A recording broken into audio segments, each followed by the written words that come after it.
আজকে চলো তোমাদের সাথে শেয়ার করি আজকে লাঞ্চে আমি কী খেলাম। যেহেতু আমি নার্সিং প্রফেশনে আছি আর আমাদের শিফটিং ডিউটি, তাই জন্য লাঞ্চটা কিন্তু ডেলি বেসিসে বাড়িতে এনজয় করা হয় না।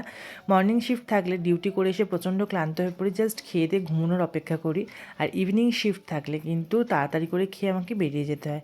যেহেতু আজকে ছুটি আছে তাই ভাবলাম আজকের লাঞ্চে কী খাচ্ছি সেটাই তোমাদের সাথে শেয়ার করি। প্রথমেই খাচ্ছি লাল শাক দিয়ে চিংড়ি মাছটা, যেটা অসাধারণ হয়েছিল, একটা দিদিভাই বানিয়েছিল। তারপরেই খেয়েছিলাম হচ্ছে ইলিশ মাছ, যেটা হচ্ছে কচু দিয়ে আর কাঁচা লঙ্কা দিয়ে জাস্ট ঝোল বানিয়েছিল। অসাধারণ টেস্ট হয় আর মাছটাও খুব টেস্টি ছিল আর রান্নাটাও খুব ভালো হয়েছে। থ্যাংক ইউ দিদিভাই এত সুন্দর টেস্টি রান্না করে খাওয়ানোর জন্য। তারপরেই খেয়েছিলাম চিংড়ি মাছ ভাপা, যেটা আমাদের রান্না দিদি বানিয়েছিল, সেটাও খুব ভালো হয়েছিল। আর তার সাথে ছিল চিকেন, কিন্তু আমার না চোখের খিদে, মানে অনেক কিছু নিয়ে বসবো কিন্তু সবটা খেতে পারিনি। তাও আজকে ভিডিও বানাচ্ছি বলে সব কিছু খেয়ে দিয়েছি অল্প অল্প করে, কিন্তু চিকেনটা আর খেতে পারিনি। তাই জন্য চিংড়ি মাছটা খেয়ে লাস্টে চাটনি দিয়ে খাওয়াটা শেষ করলাম। আজকের ভিডিওটা এই পর্যন্ত।